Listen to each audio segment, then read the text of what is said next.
Hi ಎಲ್ಲ ನಮಸ್ಕಾರ ಎಲ್ರಿಗೂ. ನಾನು ನಿಮ್ಮ ಪ್ರೀತಿಯ ಸುನೀತಾ ಪವನ್. ಎಲ್ಲರೂ ಹೇಗಿದ್ದೀರಾ? ಅಯ್ಯೋಪ್ ಎಲ್ಲರೂ ಚೆನ್ನಾಗಿದ್ದೀರಾ ಅಂತ ಅಂದ್ಕೊಂಡು ಇವತ್ತಿನ ನಿನ್ನ ಜೊತೆ ನನ್ನ ಕತೆ ಸೀರಿಯಲ್ ಸಂಚಿಕೆನ ಶುರು ಮಾಡ್ತಾ ಇದ್ದೀನಿ. ಶುರು ಮಾಡೋದಕ್ಕಿಂತ ಮುಂಚೆ ನನ್ನ ಚಾನಲ್ನ ಇನ್ನೂ ಯಾರೆಲ್ಲ ಸಬ್ಸ್ಕ್ರೈಬ್ ಮಾಡ್ಕೊಂಡಿಲ್ವೋ ಸಬ್ಸ್ಕ್ರೈಬ್ ಮಾಡ್ಕೊಳ್ಳಿ. ವಿಡಿಯೋ ಇಷ್ಟ ಆದರೆ ಒಂದು ಪುಟ್ಟದೊಂದು ಲೈಕ್ ಕೊಡಿ. ತುಂಬ ಚೆನ್ನಾಗಿದೆ, ಕೊನೆವರೆಗೂ ನೋಡಿ. ಇವತ್ತು ಇನ್ನೇನು ಅಶ್ವಿನಿ ಕತೆ ಅಂತೂ ಮುಗ್ದೋಯ್ತು. ಸೊ ಇನ್ನು ದೇವಿಯನಿ ಇವಾಗ ಈ ಅಂಜು ಸೇರಿಕೊಂಡು ಇನ್ನು ಭೂಮಿಗೆ ಏನೇನು ಚಿತ್ರಹಿಂಸೆ ಕೊಡ್ತಾರೋ ಗೊತ್ತಿಲ್ಲ. ಸೊ ಅವ್ರದ್ದು ಮುಂದಿನ ಟಾರ್ಗೆಟ್ ಇವಳೇನೆ. ಸೊ ಹಾಗಾಗಿ ಇನ್ನು ಇಲ್ಲಿ ಹಾಸ್ಪಿಟ್ಲಲ್ಲಿ ತುಂಬ ಚೆನ್ನಾಗಿ ಎಕ್ಸ್ಪ್ಲೇನ್ ಮಾಡ್ತಾನೆ ಸತ್ಯಣ್ಣ. ಈ ರೀತಿ ಎಲ್ಲ ಮಾಡಿದೆ ಕಣಪ್ಪ ನಾನು, ಅಂದರೆ ನೀವಿಬ್ಬರನ್ನ ಬಚ್ಚ ಮಾಡೋಕ್ಕೋಸ್ಕರ ಡೂಪ್ಲಿಕೇಟ್ ಅಗ್ರಿಮೆಂಟ್ ರೆಡಿ ಮಾಡಿಸಿ ಮತ್ತು ಲಕ್ಷ್ಮಕ್ಕನಿಗೆ ಹೋಗಿ ತೊಗೊಂಡು ಬನ್ನಿ ಅಂತ ಹೇಳೋರು ಕೈ ಕೊಟ್ಟು ಅವ್ರು ಅದೇ ಕಾಕತಾಳಿ ಏನೋ ಗೊತ್ತಿಲ್ಲ, ಇದು ನಡಿಬೇಕಾದಾಗೆ ಅವ್ರು ಇಲ್ಲಿ ತಂದು ಕೊಟ್ಟರು, ಸರಿ ಹೋಯ್ತು ಅಂತ ಹೇಳ್ಬಿಟ್ಟು. ಸೊ ನಿನ್ನೆ ಸಂಚಿಕೆ ಹಾಕಿದರೆ ನಿಮಗೆ ಸ್ಟೋರಿ ಅರ್ಥ ಆಗ್ತಿತ್ತು. ಸೊ ಹಾಗಾಗಿ ನಾನು ಈ ರೀತಿ ಎಕ್ಸ್ಪ್ಲೇನ್ ಮಾಡ್ತಾ ಇದ್ದೀನಿ. ಇನ್ನೇನು ಸರಿ ಆಗಿದ್ರೆ ಆಯಿತು ಸತ್ಯಣ್ಣ, ಈಗ ಆಯ್ತಲ್ಲ ಅಂತ ಹೇಳ್ಬಿಟ್ಟು, ಏನಪ್ಪ ಒಂದು ಥ್ಯಾಂಕ್ಸ್ ಕೂಡ ಹೇಳ್ತಿಲ್ಲ, ಇಷ್ಟು ಈಸಿಯಾಗಿ ಮಾತಾಡ್ತಿದ್ದಿಲ್ಲೋ ಅಂತ ಅಂದಾಗ, ಆಯಿತು ಸತ್ಯಣ್ಣ ಹೇಗೋ ಇದರಿಂದ ಬಚಾವ್ ಮಾಡೋದಕ್ಕೆ ಥ್ಯಾಂಕ್ಸ್ ಅಂತ ಹೇಳ್ಬಿಟ್ಟು ಅವನು ಅಲ್ಲಿಂದ ಹೊರಟೋಗ್ಬಿಡ್ತಾನೆ. ಇನ್ನು ಭೂಮಿ ಇದ್ಕೊಂಡು ನಾನು ಹೋಗ್ತೀನಿ ಅಂತ ಅವಳು ಹೊರಗಡೆ ಬರ್ತಾಳೆ. ಅಂದರೆ ನಾನು ಇಲ್ಲಿ ಇರಲ್ಲ, ಹೋಗ್ತೀನಿ ಅಂತ. ಎಲ್ಲಿಗೆ ಹೋಗ್ತಿದ್ದೀಯಾ ನೀನು ಅಂತ ಅಂದಾಗ, ಮನೆ ಬಿಟ್ಟು ಹೋಗ್ತಾ ಇದ್ದೀನಿ ಅಂತ ಹೇಳಿದಾಗ, ನೀನು ಅಲ್ಲಿಗೆ ಹೋಗೋ ಅವಶ್ಯಕತೆ ಇಲ್ಲ ಅಂತೇಳಿ ಕೈ ಹಿಡ್ಕೊಂಡು ಥರ ಹೇಳ್ಕೊಂಡು ಇಲ್ಲಿ ಹಾಸ್ಪಿಟ್ಲ್ ಹತ್ರ ಬಿಡ್ತಾನೆ, ಅಂದರೆ ಅವ್ರ ಅತ್ತೆ ಹತ್ರ. ಇನ್ನು ಇಲ್ಲಿ ಒಂದು ಕಡೆಯಿಂದ ಎಲ್ಲೋ ಹೋಗಿದ್ರಿ ನೀವೆಲ್ಲ ಬಿಟ್ಬಿಟ್ಟು ನನ್ನ ಅಂಥೇಳಿ ಸಂಗೀತಮ್ಮ ತುಂಬ ಬೇಜಾರು ಮಾಡ್ಕೋತಾ ಇರ್ತಾರೆ. ರಾಮಣ್ಣ ಇದ್ಕೊಂಡು ಕಾಫಿ ಕುಡಿಯೋಕ್ಕೆ ಹೋಗಿದ್ವಿ ಅಂತ ಹೇಳ್ಬಿಟ್ಟು ಹೇಳ್ತಾರೆ.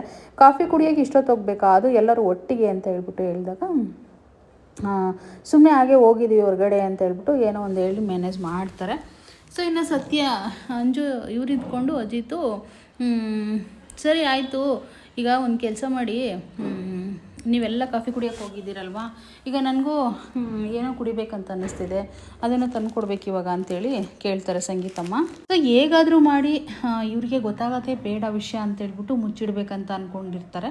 ಏಕೆಂದರೆ ಗೊತ್ತಾದರೆ ಸುಮ್ಮನೆ ತುಂಬ ಪ್ರಾಬ್ಲಮ್ ಆಗುತ್ತೆ ಅಂತ ಹೇಳ್ಬಿಟ್ಟು. ಇನ್ನು ಫೈನಲ್ಲಿ ಇಲ್ಲಿ ನಿಮ್ಮ ಜೊತೆಗೆ ಯಾರು ಇರಬೇಕು ಅಂತ ಡಿಸಿಷನ್ನ ತೊಗೊಳ್ಳೋಣ ಅಂತ ಹೊರಗಡೆ ಎಲ್ಲ ಮಾತಾಡೋಕ್ಕೆ ಹೋಗಿದ್ವಿ ಅಂದಾಗ, ಅದನ್ನೇ ನೀವೆಲ್ಲರೂ ಮಾತಾಡೋ ಡಿಸಿಷನ್ ತೊಗೊಳ್ಳೋದು, ನನ್ನ ಗಂಡ ಇರ್ತಾರೆ ನನ್ನ ಪಕ್ಕದಲ್ಲಿ, ಹಾಗೆ ಅವ್ರ ಜೊತೆ ಅಂಜು ಕೂಡ ಅಪ್ಪು ಕೂಡ ಇರ್ತಾರೆ ಅಂತ ಹೇಳ್ಬಿಟ್ಟು ಸಂಗೀತಮ್ಮ ಹೇಳ್ತಾರೆ. ಆವಾಗ ಮನೆಯವರೆಲ್ಲ ನಗ್ತಾರೆ, ಎಷ್ಟು ಖುಷಿ ಆಗುತ್ತೆ ಅಂತ ಹೇಳ್ಬಿಟ್ಟು. ಸೊ ಇನ್ನು ಸರಿ ಹಾಗಿದ್ರೆ ಈಗ ಹೊರಡಿ ಅಂತ ಹೇಳ್ಬಿಟ್ಟು ಈಗ ಲಾಸ್ಟ್ಗೆ ಫೈನಲ್ಲಿ ಭೂಮಿನೇ ಕರೀತಾಳೆ ಸಂಗೀತ. ಕರೆದ್ಬಿಟ್ಟು ನನಗೆ ಕಲ್ಲಂಗಡಿ ಜ್ಯೂಸ್ ಬೇಕು ಅಂತೇಳಿ ಕೇಳ್ತಾಳೆ, ದಾಳಿಂಬ್ರೆ ಜ್ಯೂಸು. ಹಂಗಂದ ತಕ್ಷಣ ತಗೊಬರ್ತೀನತ್ತೆ ಈಗಲೇ ಅಂತೇಳಿ ಹೋದಾಗ, ನನಗೆ ಆ ಜ್ಯೂಸ್ ಬೇಡ, ನೀನು ಮನೆಯಿಂದನೇ ಮಾಡಿ ಕಳಿಸ್ಬೇಕು, ನಿನ್ನ ಮನೆಯಿಂದ ಮಾಡೋ ಜ್ಯೂಸ್ ತುಂಬ ಇಷ್ಟ ನನಗೆ, ಅಂಗಡಿಲೆಲ್ಲ ಮಸ್ತ ಸಿಗುತ್ತೆ, ನನಗೆ ಅದು ಇಷ್ಟ ಇಲ್ಲ ಅಂತ ಅಂದಾಗ, ಅದಕ್ಕೇನಂತ ಬಿಡು ಸಂಗೀತಮ್ಮ, ಮಾಡಿ ಕಳಿಸ್ತಾಳೆ ಭೂಮಿ ಅಂತೇಳಿ ಸತ್ಯಣ್ಣ ಹೇಳ್ತಾರೆ. ಆದರೆ ನಾನು ಹೋಗಲ್ಲತ್ತೆ ಅಂತ ಹೇಳ್ಬಿಟ್ಟು ಹೇಳ್ತಾಳೆ. ಯಾಕೆ ಹೋಗಲ್ಲ ಅಂತ ಅಂದಾಗ, ಆಗ ಇನ್ನೇನು ಅದನ್ನು ಕೇಳೋ ಪ್ರಶ್ನೆಗೆ ಉತ್ತರನೇ ಇರಲ್ಲ ಅಲ್ಲಿ. ಆಗ ಸತ್ಯಣ್ಣ ಇದ್ಕೊಂಡು, ಸಂಗೀತಮ್ಮ 2 ದಿನದಿಂದ ಇಲ್ಲೇ ಇದ್ಲಲ್ಲ ಭೂಮಿ, ಅದಕ್ಕೋಸ್ಕರ ನಿನ್ನ ಬಿಟ್ಟು ಹೋಗಲ್ಲ ಅಂತ ಹೇಳ್ತಿದ್ದಾರೆ ಅಂತ ಹೇಳ್ಬಿಟ್ಟು ಹೇಳ್ತಾರೆ. ಹಂಗಂದ ತಕ್ಷಣ ಹೌದು ಅಂತೇಳಿ ರಾಮಣ್ಣ ಕೂಡ ಹೇಗೋ ಮುಚ್ಚಾಕ್ಬಿಟ್ಟು, ಭೂಮಿ ಹೋಗಮ್ಮ, ನಿಮ್ಮ ಮತ್ತೆ ಕೇಳ್ತಿದ್ದಾಳಲ್ಲ ಈಗ, ಜ್ಯೂಸು ಮಾಡಿ ಕಳಿಸೋಗು ಅಂತ ಹೇಳ್ಬಿಟ್ಟು ಹೇಳ್ತಾರೆ. ಅಜಿತ ಬಾರ ಇಲ್ಲಿ ಅಂತ ಹತ್ರ ಕರೆದ್ಬಿಟ್ಟು ಸಂಗೀತಮ್ಮ ಮತ್ತೆ ಹೇಳ್ತಾರೆ ಇವನಿಗೆ ಕೂಡ, ಭೂಮಿ ಅಜಿತು ಬಾರ ಇಲ್ಲಿ ಅಂತೇಳಿ ಹತ್ರ ಕರೆದು, ನೀನು ಇವಾಗ ಭೂಮಿನ ಮನೆಗೆ ಕರ್ಕೊಂಡೋಗಿ ಇವಳಿಗೆ ಜ್ಯೂಸ್ ಮಾಡಿಬಿಟ್ಟು ನನಗೆ ತಗೊಂಡು ಬಾ ಹೋಗು, ಭೂಮಿ ಮಾಡಿಕೊಡ್ತಾಳೆ ಅಂತ ಸಂಗೀತಮ್ಮ ಹೇಳ್ತಾರೆ. ಸರಿ ಅಮ್ಮ ಆಯಿತು ಅಂತೇಳಿ ಇವನು ಕೂಡ ಹೇಳ್ತಾನೆ. ಸೊ ಇನ್ನೇನು ಇವಾಗ ಜ್ಯೂಸ್ ಮಾಡಿಕೊಡ್ಬೇಕು, ಭೂಮಿ ಇಲ್ಲಿ ಮನೆಗೆ ಬರಬೇಕು. ಇನ್ನೆಲ್ಲರೂ ಕೂಡ ಮನೆಗೆ ಬರ್ತಾರೆ. ಮನೆಗೆ ಬಂದ ತಕ್ಷಣ ಇವರಿಗೆ ತುಂಬ ಟಯರ್ಡಾಗಿರುತ್ತೆ. ಯಾರಿಗೆ? ಅಂಜುಗೆ. ಹಾಸ್ಪಿಟ್ಲಲ್ಲಿದ್ದು ನಿನ್ನೆಯಿಂದ ನಾನು ಬಟ್ಟೆ ಚೇಂಜ್ ಮಾಡ್ಕೊಬತ್ತೀನಿ ಮಮ್ಮ, ಫ್ರೆಶ್ ಅಪ್ ಆಗಿ ಅಂತ ಹೋಗ್ತಾಳೆ. ಇನ್ನು ದೇವೇನಿ ಇದ್ಕೊಂಡು, ಪಲ್ಲವಿ ಏನೋ ಜ್ಯೂಸೋ ಏನಾರು ಮಜ್ಜಿಗೆನೇನು ತೊಗೊಬರಮ್ಮ ಮನೆಯವ್ರಿಗೆಲ್ಲ ಅಂತ ಹೇಳ್ಬಿಟ್ಟು ಅವಳು ಹೇಳ್ತಾಳೆ. ಇನ್ನು ಇಲ್ಲಿ ಭೂಮಿನೂ ಶಾರದಮ್ಮ ಬರಬೇಕಾದಾಗ ಭೂಮಿ ನೆನಪು ಮಾಡ್ಕೊತಾಳೆ, ಅಜಿತ್ ಬೈದಿರೋದಲ್ಲ, ನೀನು ಟೀ ಅಂಗಡಿ ಟೀ ಮಾರೋ ಹುಡುಗಿ, ನೀನು ಚೀಪು, ನಿಮ್ಮಪ್ಪ ಸರಿಯಿಲ್ಲ, ನಿಮ್ಮಮ್ಮ ಸರಿಯಿಲ್ಲ, ನೀನು ನಿಮ್ಮ ಮನೆಗಿರೋದೇ ಯೋಗ್ಯತೆ ಇಲ್ಲ, ನೀನಂಥ ಹುಡುಗಿ ಇಂಥ ಹುಡುಗಿ ಅಂತ ಬೈದಿರ್ತಾರಲ್ವ, ಅವಳ ಒಳಗೆ ಕಾಲಿಡೋಕ್ಕಿಂತ ಮುಂಚೆ ಇದನ್ನೆಲ್ಲ ನೆನಪು ಮಾಡ್ಕೊತಾಳೆ. ಶಾರದಾ ಇದ್ಕೊಂಡು ಬಾ ಭೂಮಿ ಅಂತೇಳಿ ಸನ್ನೆ ಮಾಡಿ ಇದು ಮಾಡ್ತಾ ಇರ್ತಾಳೆ. ಇಬ್ಬರು ಕೂಡ ಕಾಲಿಟ್ಟು ಒಳಗಡೆ ಬಂದಾಯಿತು ತಾಯಿ ಮಗಳು, ಆದರೆ ಅವ್ರಿಗೆ ಗೊತ್ತಿಲ್ಲ ತಾಯಿ ಮಗಳು ಅಂತ.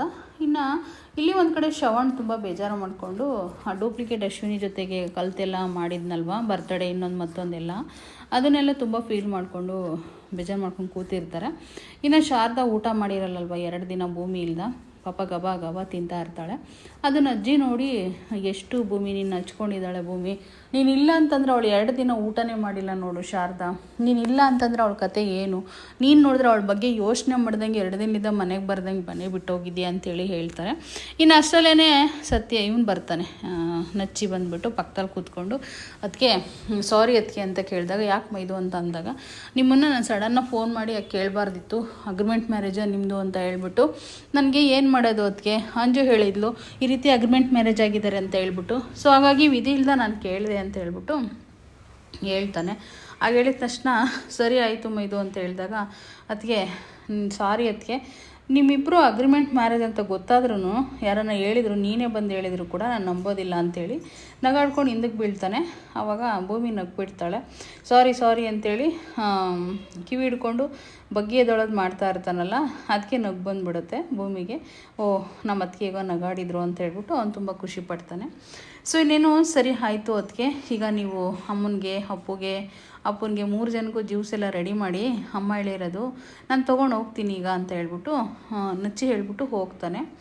ಸರಿ ಆಗಿದ್ರೆ ಅಂತ ಅಂದ್ಕೊಂಡು ತಿರ್ಗಾ ನೀವು ಯೋಚನೆ ಮಾಡಲ್ಲ ತಾನೆ, ಖುಷಿಂದಿರತ್ತೆ ಅದಕ್ಕೆ ನಾನು ಮತ್ತೆ ಸಾರಿ ಕೇಳ್ತಾ ಇದ್ದೀನಿ ನಿನ್ನ, ದಯವಿಟ್ಟು ಕ್ಷಮಿಸ್ಬಿಡಿ ಅದಕ್ಕೆ ಅಂತ ಹೇಳ್ಬಿಟ್ಟು ನಚ್ಚಿ ಕೇಳ್ಕೊತಾ ಇರ್ತಾನೆ. ಅವಳು ಸುಮ್ಮನೆ ಪಾಪ ಏನು ಮಾತಾಡ್ದಂಗೆ ಸುಮ್ಮನೆ ಕೂತಿರ್ತಾಳೆ.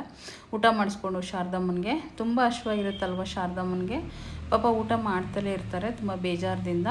ಇನ್ನು ಇಲ್ಲಿ ಒಂದು ಕಡೆ ಈ ದೇವ್ಯಾನಿಗೆ ಇನ್ನೊಂದು ಸ್ಕೆಚ್ಚು. ಈಗ ಅಶ್ವಿನಿನ ಹೇಗೋ ತೊಲಗಿಸ್ದೆ, ಈಗ ಭೂಮಿನ ಈ ಸಂಗೀತನ ಇದು ಮಾಡೋಕ್ಕಾಗಲಿಲ್ವಲ್ಲ ಅಂತ ಹೇಳ್ಬಿಟ್ಟು ಯೋಚನೆ ಮಾಡ್ಕೊತ ಕೂತಿರ್ತಾಳೆ. ಅಲ್ಲಿಗೆ ಅಂಜು ಬರ್ತಾಳೆ. ಯಾಕೆ ಮಾಮ್ ಈ ರೀತಿ ಕೂತಿದ್ದೀರಾ ಅಂತ ಅಂದಾಗ, ಹೇಗೋ ಇದರಿಂದ ಎಲ್ಲ ಬಚಾವಾದ್ವಿ ನಾವು, ಆದರೆ ಈ ಸಂಗೀತ ಈ ಭೂಮಿನ ಹೊರಗಡೆ ಹಾಕೋಕ್ಕಾಗಲಿಲ್ವಲ್ಲ, ಈ ಸಂಗೀತಕ್ಕೆ ಏನೋ ಆಗುತ್ತಂದ್ರೆ ಆಗಲೇ ಇಲ್ವಲ್ಲ ಅಂತ ಹೇಳಿದಾಗ, ಮಾಮ್ ನಮಗೆ ಇದೆರಡು ಒಂದು ವೇಳೆ ಒಳ್ಳೇದಾಗ್ದಲೇ ಇರ್ಬೋದು. ಸೊ ಏನು ಗೊತ್ತಾ, ಈಗ ಇನ್ನೊಂದು ಬಗ್ಗೆ ಯೋಚನೆ ಮಾಡಿ, ಈಗ ಈ ಗ್ಯಾಪಲ್ಲಿ ನಾವು ಒಂದು ಒಳ್ಳೆ ಕೆಲಸ ಮಾಡಿದ್ದೀವಿ. ಅದು ಹೆಂಗೋ ಅಶ್ವಿನಿ ನನ್ನ ಮದುವೆಗೆ ತಡೆಯಾಗಿ ನಿಂತಿದ್ಲು, ಅದನ್ನು ನಾವು ಹೇಗೋ ಬಚಾವ್ ಮಾಡಿಬಿಟ್ವಿ. ಈಗ ಮುಂದಿನ ಪ್ಲ್ಯಾನಿಂಗಿಗೆ ಏನಾದರೂ ಮಾಡಬೇಕು ಮಾಮ್, ಇದು ಮಾಡಿದವ್ರಿಗೆ ಅದೇನು ದೊಡ್ಡ ವಿಷಯ ಅಲ್ಲ ಬಿಡಿ ಮಾಮ್ ಅಂತ ಹೇಳ್ಬಿಟ್ಟು ಅಂಜು ಹೇಳ್ತಾಳೆ. ಸರಿ ಭೂಮಿ ಆಗಿದ್ದರೆ ಬಾ ಇಲ್ಲಿ, ಸರಿ ಅಂಜು ಬಾ ಹೋಗೋಣ ಅಂತೇಳಿ ಕೈ ಇಟ್ಕೊಂಡು ದರ ಭೂಮಿ ರೂಮ್ಗೆ ಹೇಳ್ಕೊಬತ್ತಾಳೆ.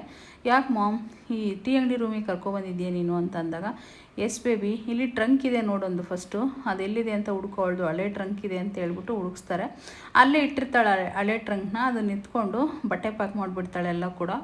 ಬಟ್ಟೆ ಯಾಕೆ ಮಾಮ್ ಪ್ಯಾಕ್ ಮಾಡ್ತಿದ್ಯಾ ಅಂದಾಗ, ನೀನು ಸುಮ್ಮನೆ ಹೆಲ್ಪ್ ಮಾಡು ಬೇಬಿ ಅಂತೇಳಿ ದೇವ್ಯಾನಿ ಬಟ್ಟೆ ಪ್ಯಾಕ್ ಮಾಡಿಸ್ತಾಳೆ. ಸೊ ಇದನ್ನು ಅಜಿತ್ ಮೇಲೆ ಹಾಕೋಕ್ಕೋ ಮತ್ತೊಂದಕ್ಕೋ ಗೊತ್ತಿಲ್ಲ. ಸೊ ಇನ್ನೇನು ಇಲ್ಲಿ ಒಂದು ಕಡೆ ಭೂಮಿ ನಿಮ್ಮಿಬ್ಬರ ಮಧ್ಯದಲ್ಲಿ ಏನು ನಡೆದಿದೆ ಅನ್ನೋದು ನನಗೆ ಗೊತ್ತಿಲ್ಲ, ಆದರೆ ನೋಡು ನೀನು ಇಲ್ದಲೆ ಶಾರದಾ 2 ದಿನ ಊಟ ಮಾಡಿಲ್ಲ, ಈ ರೀತಿ ಮಾಡಿದ್ರೆ ಹೇಗೆ ಭೂಮಿ ನೀನು ಅಂತ ಹೇಳ್ಬಿಟ್ಟು ಅಜ್ಜಿ ಕೇಳ್ತಾ ಇರ್ತಾರೆ. ಇಲ್ಲಿ ಒಂದು ಕಡೆ ಬಟ್ಟೆ ಪ್ಯಾಕಿಂಗ್ ಮಾಡ್ತಾರೆ, ಸೂಟ್ ಕೇಸು ಟ್ರಂಕು ಎಲ್ಲ ಸಿಕ್ಕಿರುತ್ತೆ. ಕಬೋರ್ಡ್ ತೆಗೆದ್ಬಿಟ್ಟು ಎಲ್ಲ ಬಟ್ಟೆಗಳು ಪ್ಯಾಕ್ ಮಾಡ್ತಾರೆ. ಭೂಮಿ ಅತಿಯಾಗಿ ಯೋಚನೆ ಮಾಡಬೇಡ ನೀನು, ಅವನು ಏನಾದರೂ ಒಂದಿರಲಿ ಏನಾದರೂ ಮಾಡಿರಲಿ, ಇದು ನಿನ್ನ ಮನೆ ಕಣಮ್ಮ, ಯಾಕೆ ಈ ರೀತಿ ಮಾಡ್ತೀಯ ನೀನು ಅಂತ ಅಂದಾಗ, ಸರಿಯಾಗಿದ್ದರೆ ಪಲ್ಲವಿ ಅಕ್ಕ ಮಾತ್ರೆ ತೊಗೊಂಡು ಬರೋಕೆ ಹೋಗಿ ಅಂತ ಹೇಳ್ಬಿಟ್ಟು ಪಲ್ಲವಿ ಅಕ್ಕನಿಗೆ ಭೂಮಿ ಹೇಳ್ತಾಳೆ. ಆಗ ಹಂಗಂದ ತಕ್ಷಣ ಅಜ್ಜಿ ಇದ್ಕೊಂಡು, ಭೂಮಿ ಪಲ್ಲವಿಗೆ ಅದು ಹೇಗೆ ಗೊತ್ತಾಗುತ್ತೆ ಮಾತ್ರೆಗಳೆಲ್ಲ, ನೀನು ತಾನೇ ಟೈಮ್ ಕೊಡೋದು ತಂದುಬಿಟ್ಟು ನೀನು ಹೋಗಿ ನಿನ್ನ ರೂಮ್ಗೆ ಹೋಗಿ ತೊಗೊಂಡು ಬರೋಗೆ ಮಾತ್ರೆ ಅಂತ ಹೇಳ್ಬಿಟ್ಟು ಅಜ್ಜಿ ಹೇಳ್ತಾರೆ. ಸೊ ಅವಳು ಇದ್ಕೊಂಡು ತುಂಬ ಫೀಲ್ ಮಾಡಿಕೊಂಡು ನನ್ನ ರೂಮ್ ಅಂತ ಹೇಳೋಕ್ಕೆ ಹೋಗಿ ಅಜಿತಿನ ರೂಮು ಅಂದರೆ ಸಾಹೇಬ್ ರೂಮ್ಗೆ ಹೋಗಿ ತಗೊಬನ್ನಿ ಅಂತೇಳಿ ಪಲ್ಲವಿಕಿನ್ಗೆ ಹೇಳಿದಾಗ ತುಂಬ ಬೇಜಾರು ಮಾಡ್ಕೊತಾಳೆ. ಸೊ ಹಾಗಾಗಿ ಇನ್ನು ಅಜ್ಜಿ ಆ ರೀತಿ ಹೇಳಿದಾಗ ಅವಳು ಇನ್ನೂ ಬೇಜಾರು ಮಾಡ್ಕೊತಾಳೆ. ಸೊ ಇಲ್ಲಿ ಒಂದು ಕಡೆ ಇವತ್ತಿನ ಸಂಚಿಕೆ ಇಲ್ಲಿಗೆ ಮುಗಿತಾ ಇದೆ. ನಾಳೆ ಅಂತೂ ದೇವ್ಯಾನಿ ಅದೇನು ಪ್ಲ್ಯಾನ್ ಮಾಡಿದಾಳೋ ಅದೇನಿಲ್ಲ ಗೊತ್ತಿಲ್ಲ, ಇವಳನ್ನ ಮನೆ ಬಿಡಿಸೋದಂತೂ ಸತ್ಯ. ಸೊ ಇನ್ನೇನು ರೂಮಿಗೆ ಬರ್ತಾಳೆ. ಭೂಮಿ ಬಂದ ತಕ್ಷಣ ಬಟ್ಟೆ ಪ್ಯಾಕಿಂಗ್ ಎಲ್ಲ ಮುಗ್ದಿರುತ್ತೆ. ಆವಾಗ ಈ ರೀತಿ ಎಲ್ಲ ಮಾತಾಡಿದಾನಲ್ಲ ಅಜಿತು, ಹೆಣ್ಮಕ್ಳಿಗೆ ಅಟಾಚಲ್ ಅನ್ನೋದಿರಬೇಕು ಭೂಮಿ, ನೀನು ಕಾಂಪ್ರಮೈಸ್ ಆಗಬೇಡ ಅಂತ ಹೇಳ್ಬಿಟ್ಟು ಹೇಳ್ಕೊಡ್ತಾಳೆ. ಸೊ ವಿಡಿಯೋ ನೋಡ್ರಿಗೆಲ್ಲ ನನ್ನ ಕಡೆಯಿಂದ ಧನ್ಯವಾದಗಳು. Thank you.